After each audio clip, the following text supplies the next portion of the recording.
नमस्कार दर्शकों, आप देख रहे हैं देश सार्थक न्यूज। संपूर्ण खबर तीखी नजर। तुम मुझे खून दो, मैं तुम्हें आजादी दूंगा और जय हिंद का नारा देने वाले भारत के महान नायक स्वतंत्रता सेनानी सुभाष चंद्र बोस की आज 125वीं जयंती मनाई जा रही है। जिनका जन्म उड़ीसा के कटक में हुआ था, उनके अविस्मरणीय योगदान का देश आज भी कर्जदार है। उनकी जन्म जयंती को देश भर में पराक्रम दिवस के रूप में भी मनाया जाता है। द्वितीय विश्व युद्ध के दौरान अंग्रेजों के खिलाफ लड़ने के लिए उन्होंने जापान के सहयोग से आजाद हिंद फौज का गठन किया था। उनके द्वारा दिया गया नारा जय हिंद भारत का राष्ट्रीय नारा बन गया। भारतवासी उन्हें नेताजी के नाम से संबोधित करते हैं। कुछ इतिहासकारों का मानना है कि जब नेताजी ने जापान और जर्मनी से सहायता लेने का प्रयास किया था, तो ब्रिटिश सरकार ने अपने गुप्तचरों को 1941 में उन्हें खत्म करने का आदेश दिया।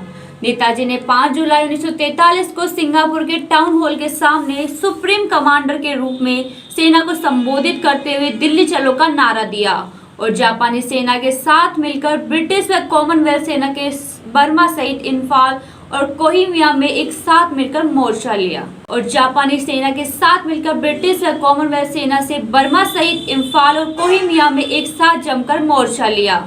21 अक्टूबर 1943 को सुभाष चंद्र बोस ने आजाद हिंद फौज के सर्वोच्च सेनापति की हैसियत से स्वतंत्र भारत की अस्थायी सरकार बनाई, जिसे जर्मनी, जापान, कोरिया, चीन, इटली और आयरलैंड सहित 11 देशों की सरकार ने मान्यता दी थी।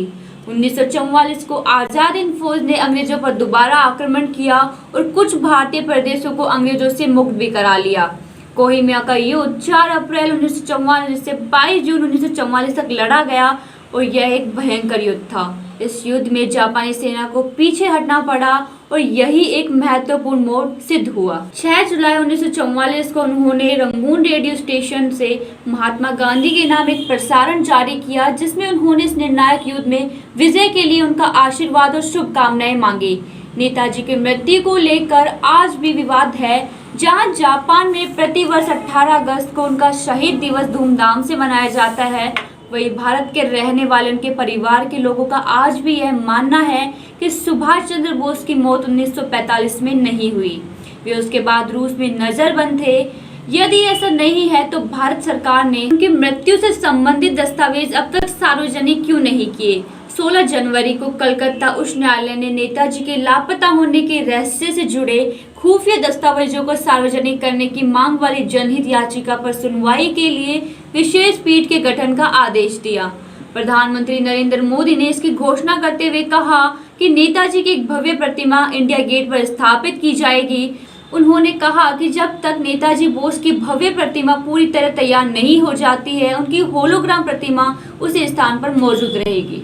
इंडिया गेट पर लगाई जाने वाली मूर्ति नेताजी के अन्य किसी भी मूर्ति से ऊंची होगी। यह मूर्ति तेलंगाना से जेड ब्लैक ग्रेनाइट पत्थर से बनेगी। 125वीं जयंती पर होलोग्राम का उद्घाटन होगा। देखते रहिए देश सार्थक न्यूज। तब तक के लिए धन्यवाद।